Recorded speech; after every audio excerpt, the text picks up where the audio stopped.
In the previous part, Chief Amara lived in a grand mansion with her two husbands, Ola and Jeed, where rumors about the strength and mysterious allure of the Gateman, Kola, began to ripple through the household.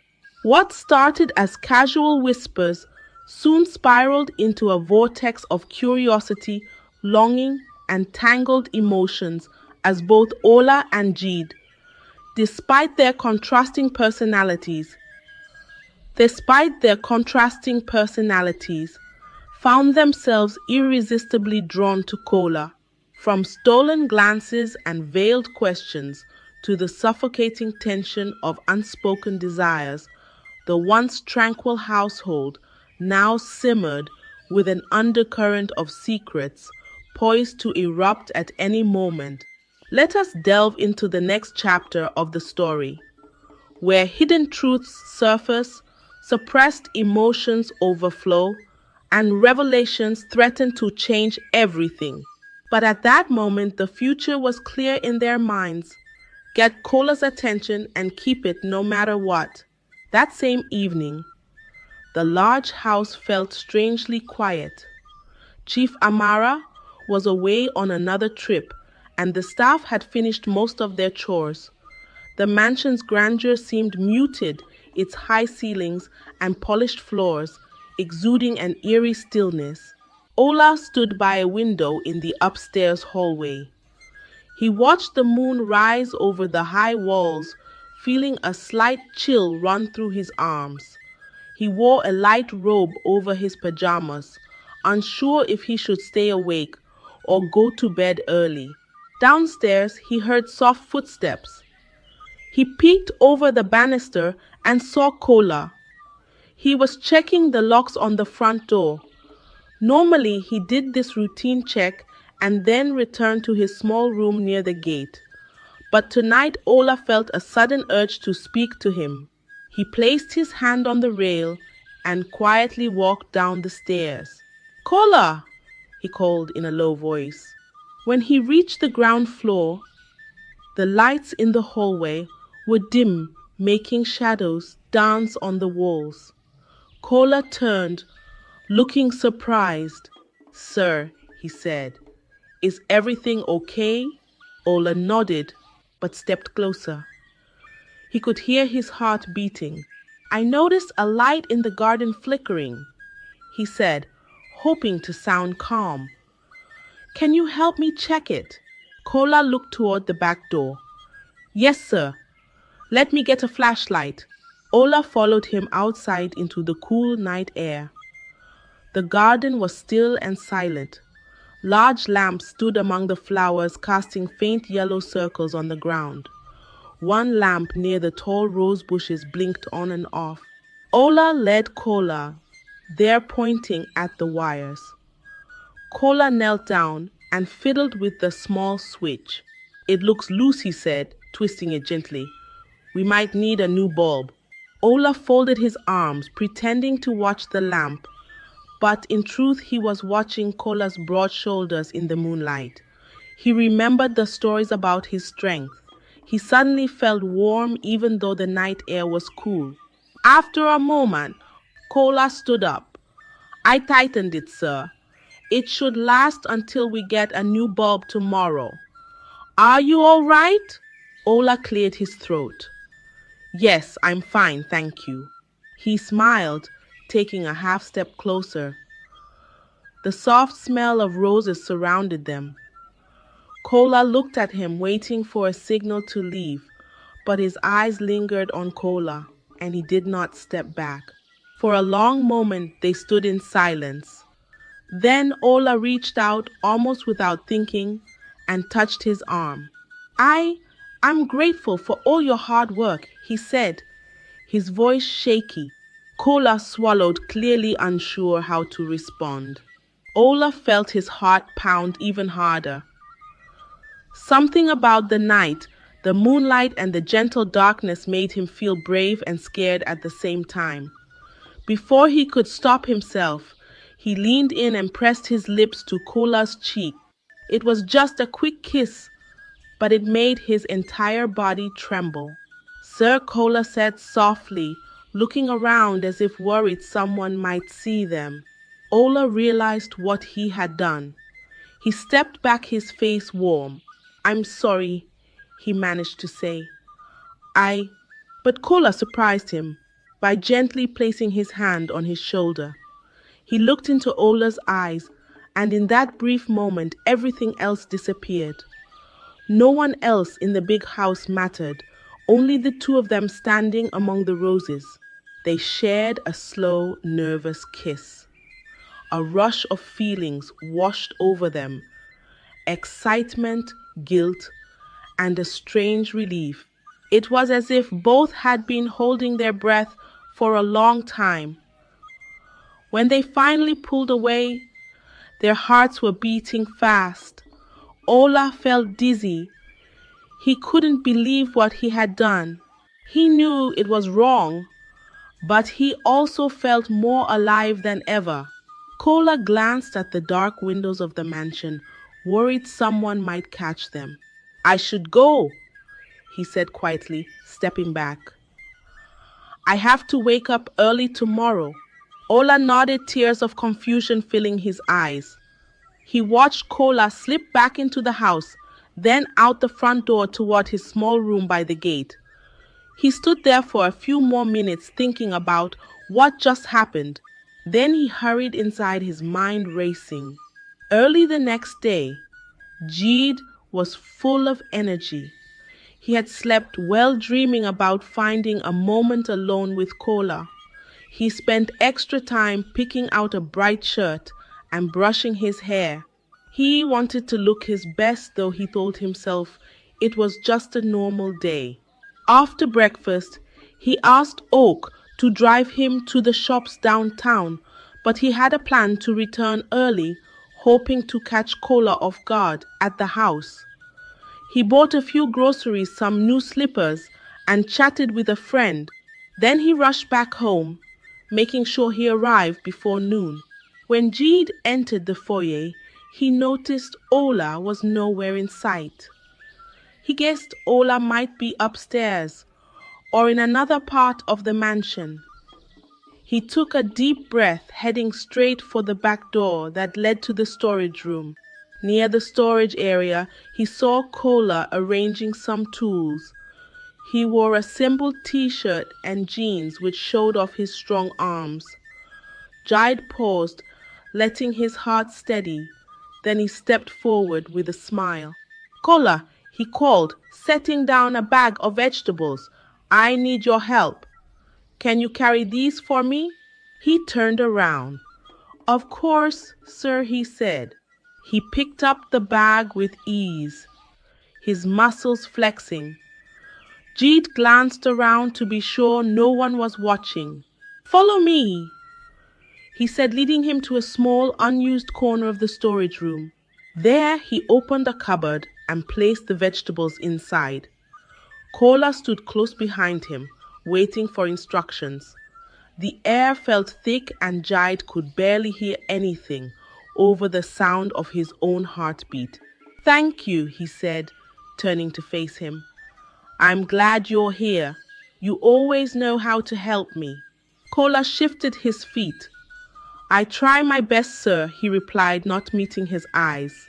Jeed rested his hand lightly on his forearm. "Are you happy here, Kola, working so hard day and night?" He paused, then shrugged. "It's a good job, sir. Chief Amara pays well, and I don't have many complaints." Jeed smiled. "That's nice to hear."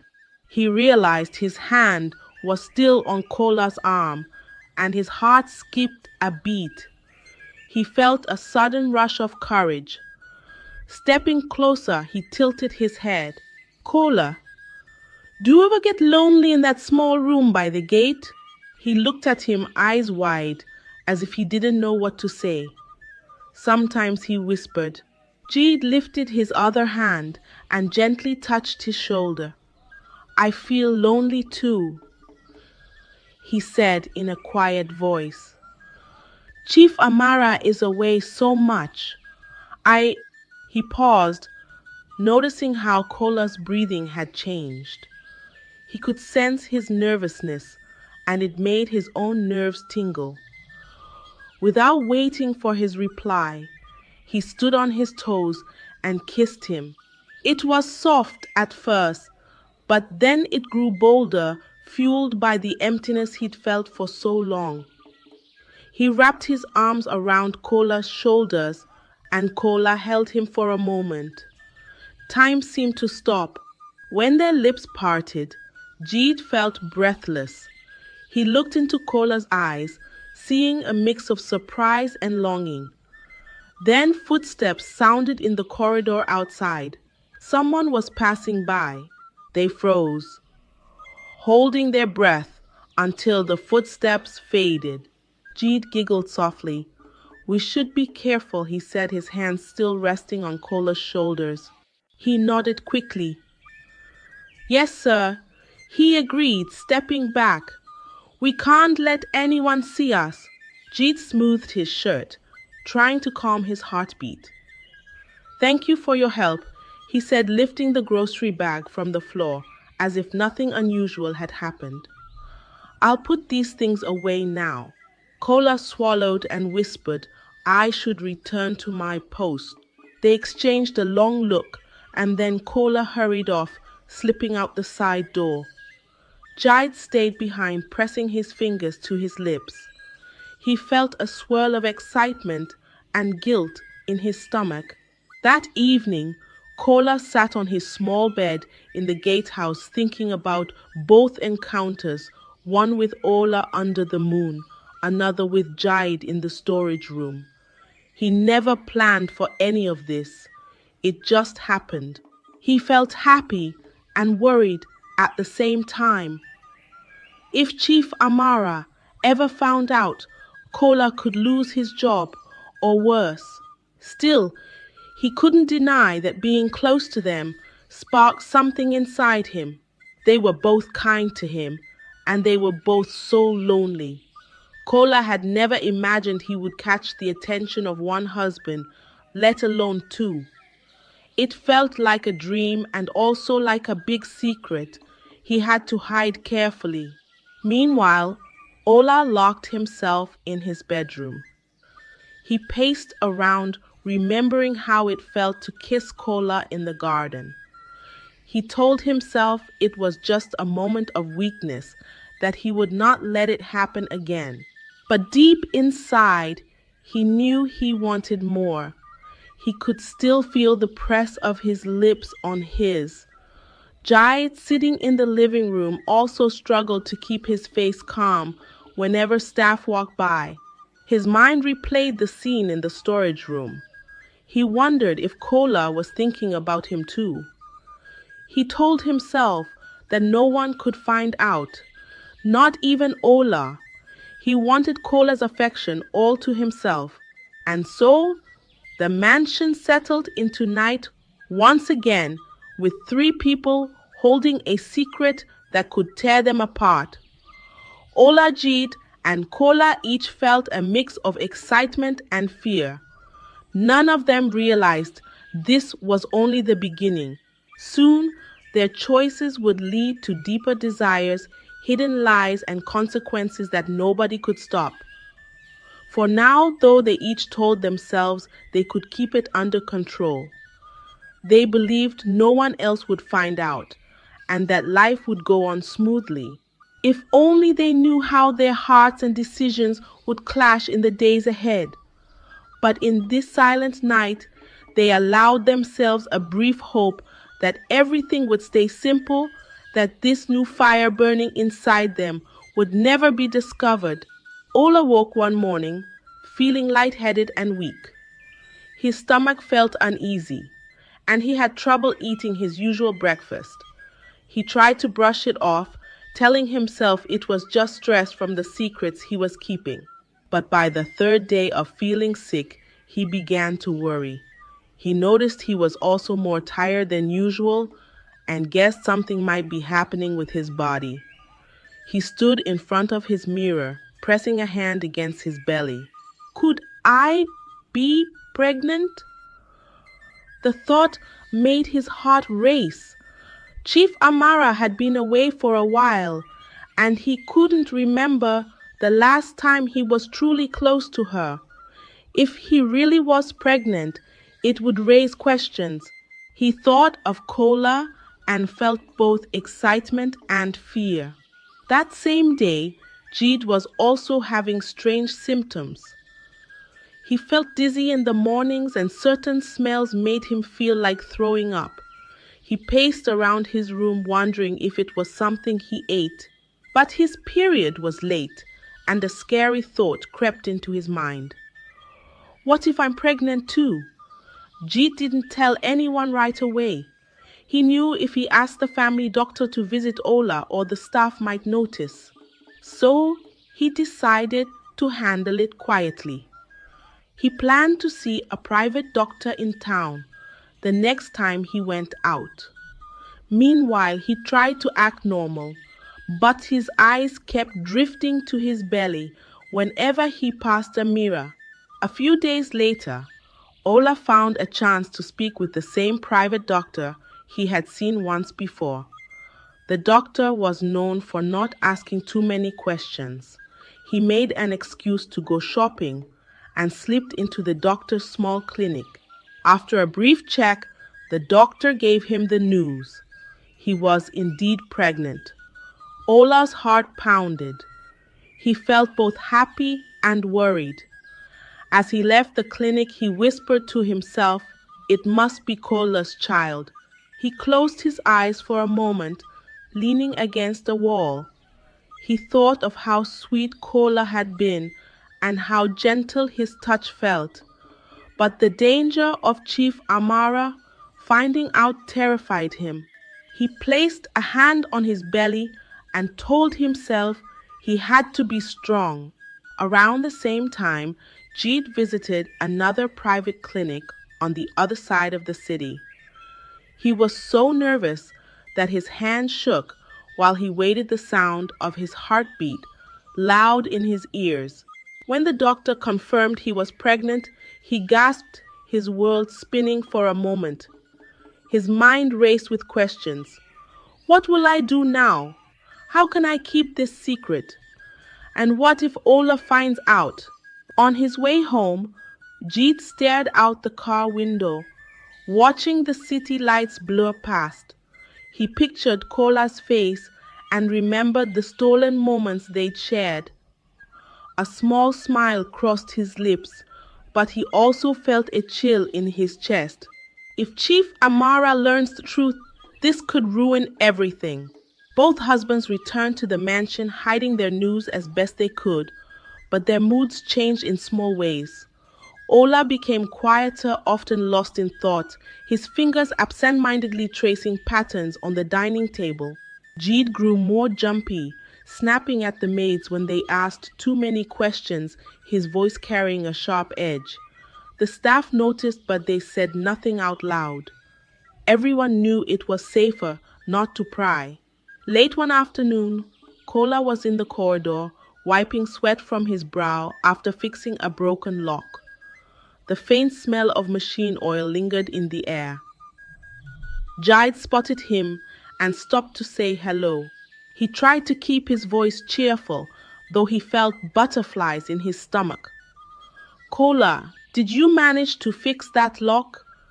he asked, his hands fidgeting at his sides. "Yes, sir," he replied, offering a small smile, his white teeth flashing briefly. No one should have trouble opening that door now. Jeet nodded, stepping closer, lowering his voice. "Thank you. You've been very helpful." He paused, glancing around to make sure no one was watching. Kola looked uneasy. He cleared his throat. "I'm fine, sir, just busy." His eyes flicked from left to right as if expecting someone to walk in on them, his body tense. Jeet tried to steady his breathing. He wanted to tell Kola about the baby growing inside him, but fear held him back. What if Kola panicked and ran away? Or what if Ola heard about it first?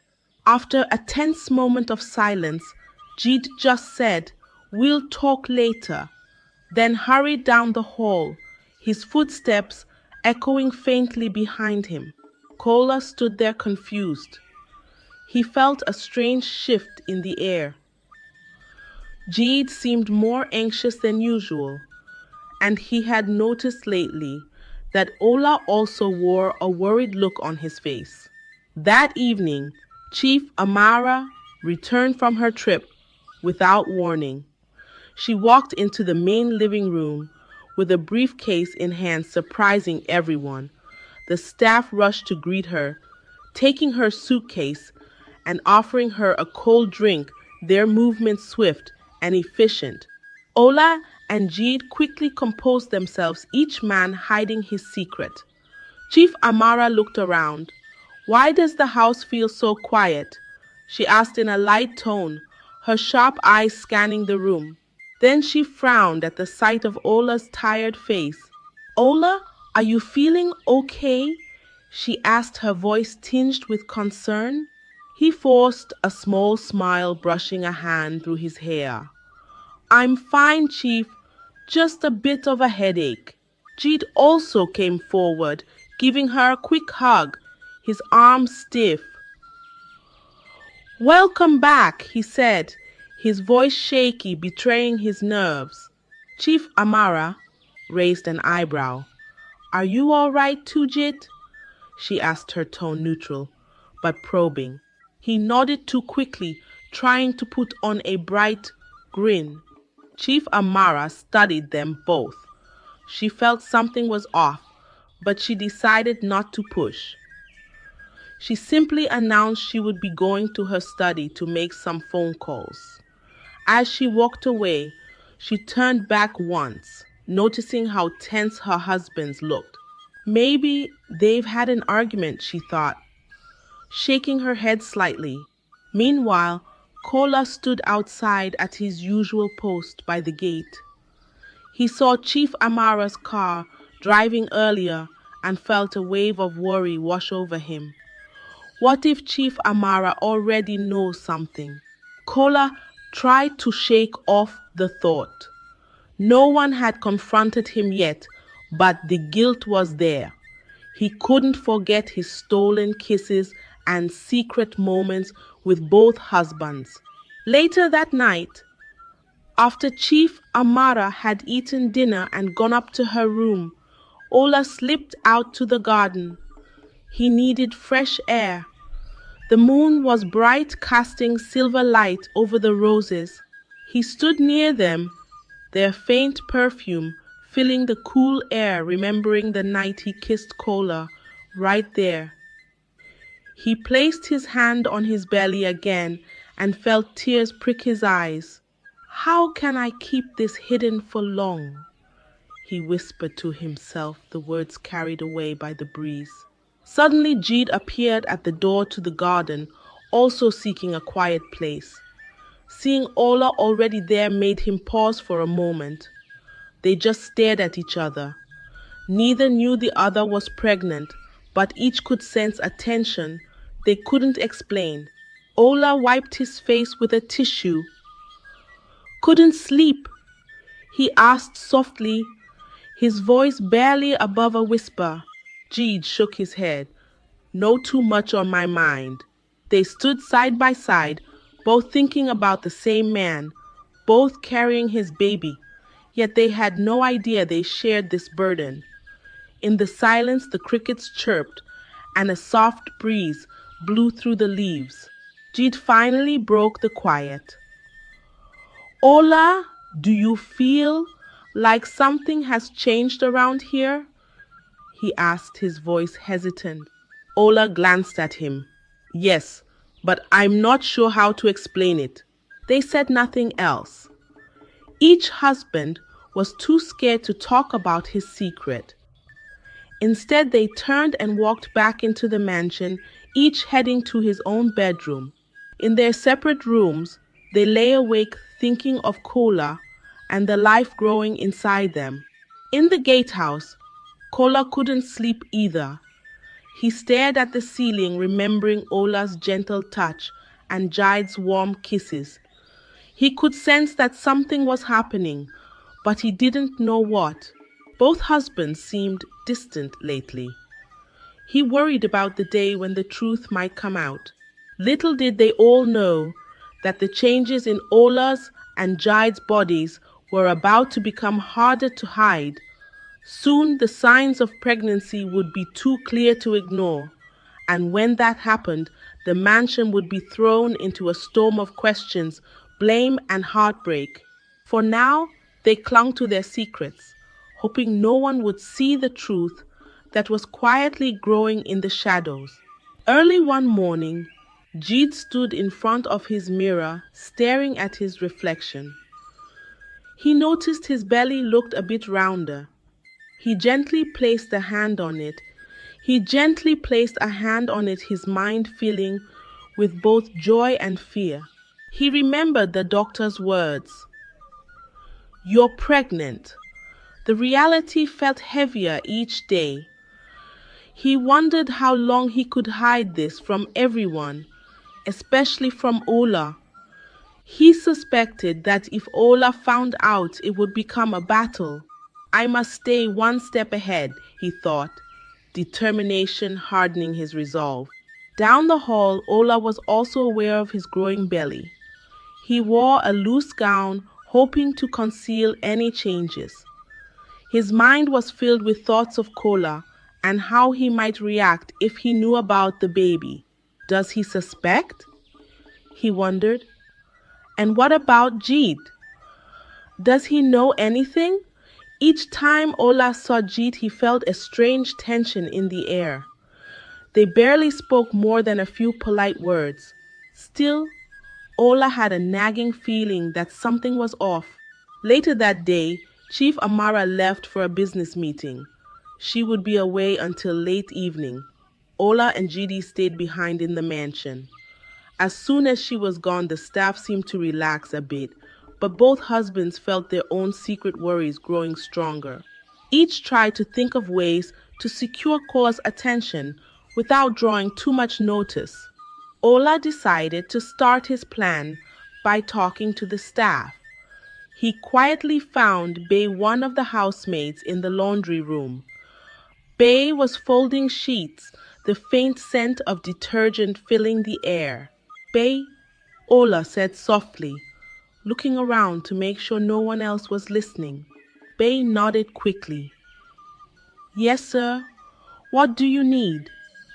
she asked, her voice steady, but her eyes curious. Ola moved closer, lowering his voice. "I want you to keep an eye on Jeet. If you see him spending time with Kola or whispering with him, let me know right away." Bay's eyes widened. Yes, sir," she answered, not daring to refuse. She could sense Ola's serious tone. Ola smiled, though it didn't reach his eyes. "Do this for me, and I'll make sure you're rewarded." With that, Ola turned and left, leaving Bay feeling both curious and nervous. She knew better than to question a direct order from the first husband. Meanwhile, Jeet walked through the hallway, searching for Kola. He found him by the back door, checking some tools. He waved him over. "Kola," he said, trying to sound casual, "I have a small favor to ask. Could you help me in my room with a stuck window? It won't open properly." Kola put down his tools, brushing his hands on his trousers. "Yes, sir. Let me check it." G led him upstairs to his bedroom, closing the door behind them. The room was quiet. A soft scent of cologne hung in the air. He pointed to the window. "It's this one," he said, stepping aside. But as Kola moved to examine it, Jeet stood close behind him, watching his every move. He gently pushed the window frame, testing it. "It's a bit tight, sir," he said, using a small tool from his pocket to loosen the latch. Jide inched closer, his heart beating fast. He could almost feel the warmth of Kola's body through his shirt. When the latch finally popped loose, Kola turned around, nearly bumping into him.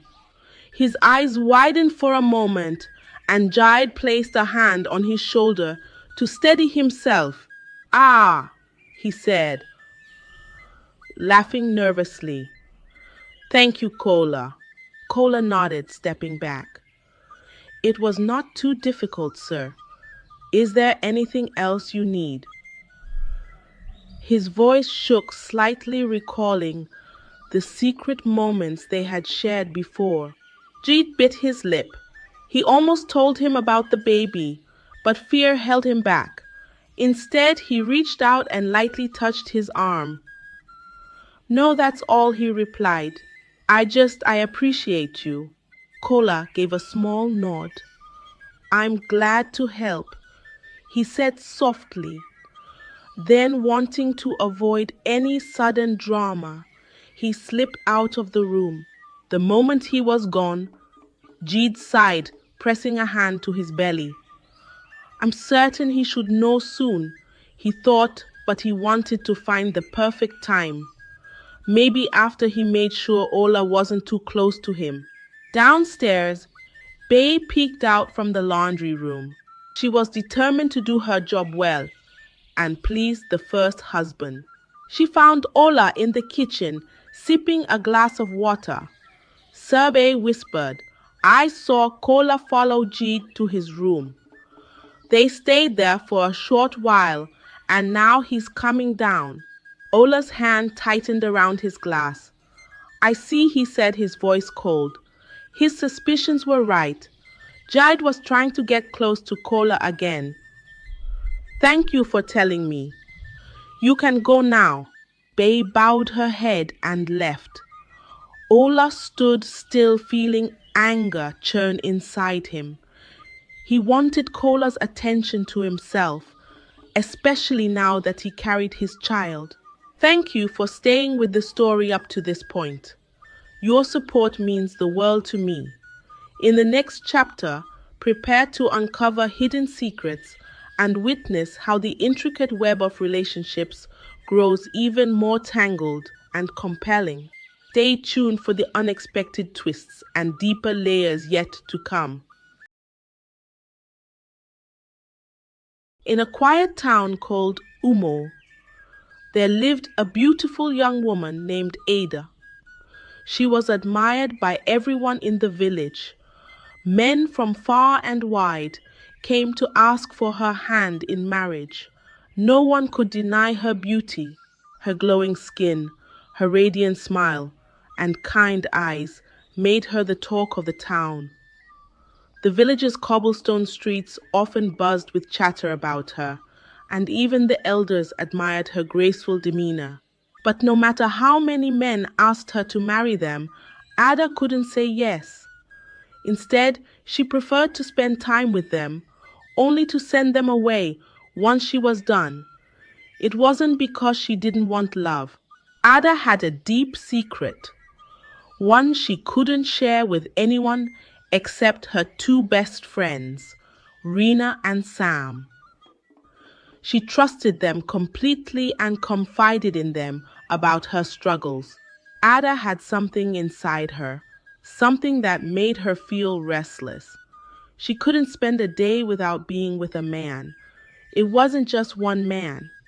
Sometimes it was even 10 in a single day. It wasn't because she wanted to, but because she had to. There was a fire inside her that she couldn't control. Since she was 16 years old, Ada had felt a strange burning in her body that made her feel restless. She started seeking out men to calm the fire, but no matter what she did, the feeling never went away. By the time she turned 24, the problem had grown worse. She had lost count of how many times she had sought help, but no one knew how to help her. Ada had slept with almost all the men in her town because she had a very high fire between her legs that needed to be constantly satisfied. The small, tight-knit community whispered behind her back, yet no one dared confront her. Ada was deeply ashamed.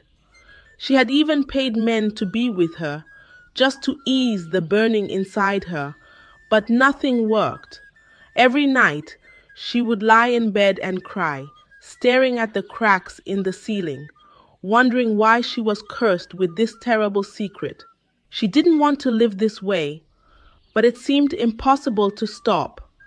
Her parents were clueless about what was happening to their beautiful daughter.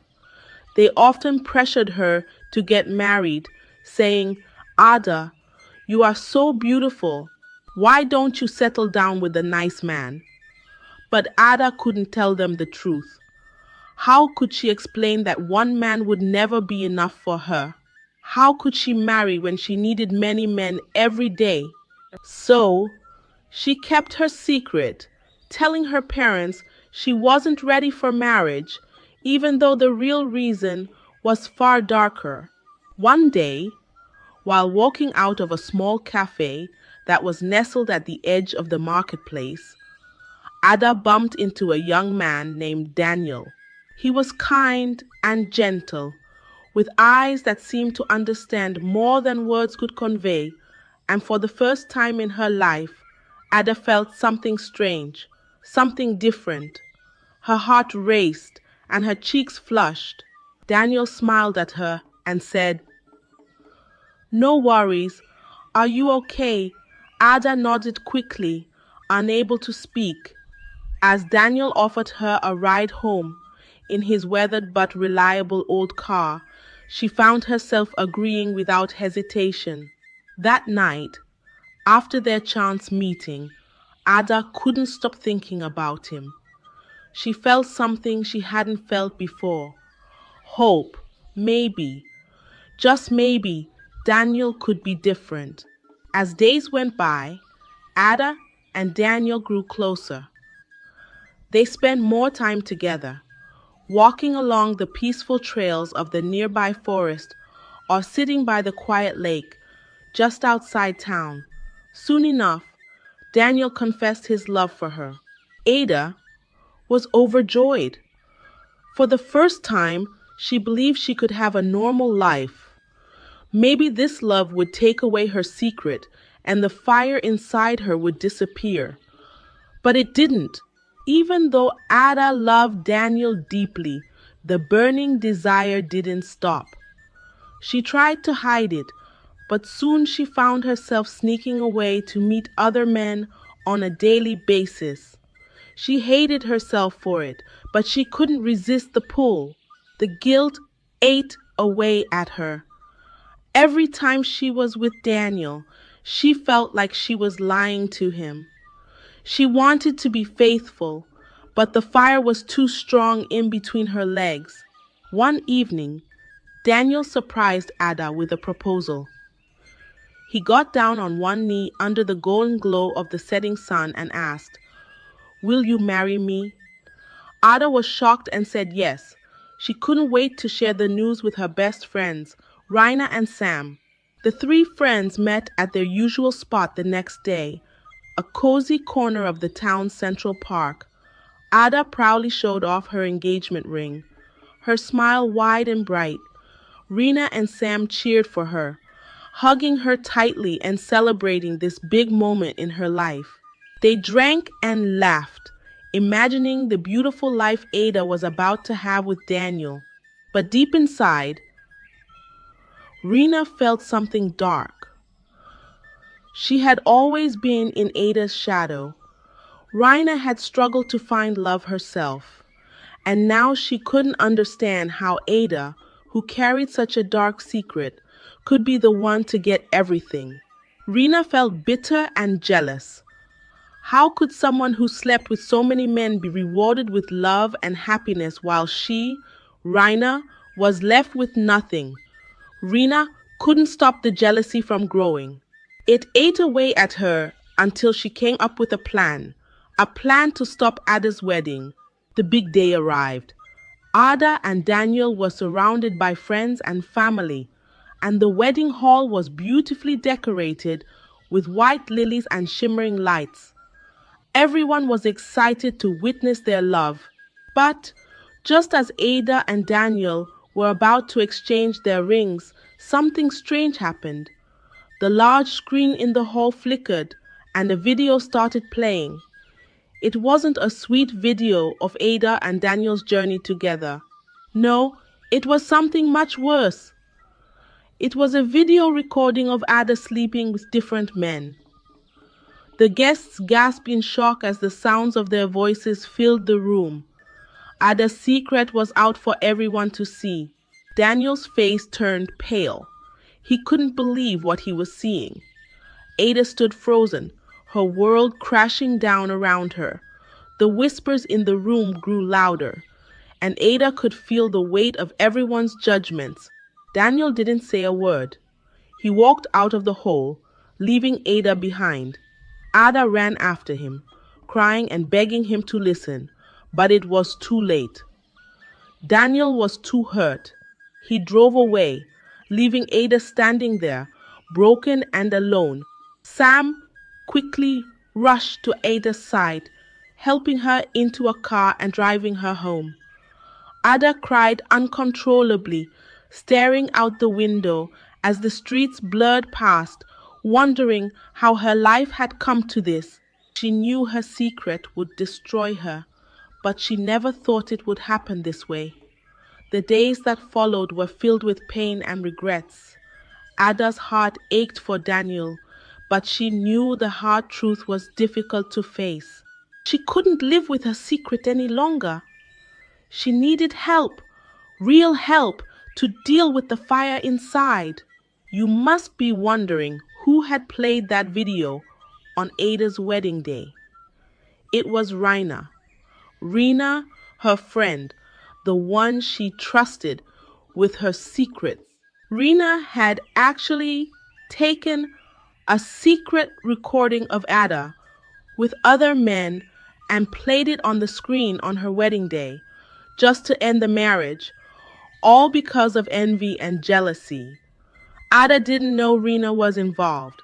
She still treated Rina like a friend and sister. Rina kept on putting fire into Daniel and Ada's relationship, seeking different ways to get Daniel's attention. She said to herself, "Since I have succeeded in destroying the relationship between Daniel and Ada, I think I can have Daniel to myself. Why would someone who is always sleeping with many men marry this handsome man and me? Rina can't. I must get Daniel." She tried so hard, but it failed because Daniel wasn't interested in anything that had to do with Ada, let alone being with her friend. Ada, on the other hand, decided to seek professional help. She found a doctor who specialized in the disorder she had, and slowly, through therapy and treatment, she began to heal. It wasn't easy, but Ada knew she had to fight for her life. One day, after many months of healing, Ada received a letter from Daniel. In it, he told her that while he was hurt by what had happened, he still cared about her and wanted her to get better. He also went ahead to write that he later realized it wasn't Ada's fault, it was a health condition, and told her to call the phone number in the letter. Out of all excitement, Ada called Daniel through the phone number written in the letter, and they had a very lengthy conversation that led to a reconciliation. Daniel and Ada's relationship started all over again, and Daniel was ready to support Ada through her therapy to get healed completely from her high libido issues. Rina, on the other hand, realized that she couldn't have Daniel and that she had done so much harm to her friend. Ada, she decided to seek forgiveness. She begged Ada to please forgive her, saying she was so sorry, and Ada, with her good heart, forgave Rina, but the friendship could never be like before. Daniel and Ada eventually got married, and her friend Sam was the chief bridesmaid. They were all so happy, and they lived their lives happily ever after. Ada's story teaches us valuable lessons about life, trust, and personal growth. First, it emphasizes the importance of seeking help early when facing challenges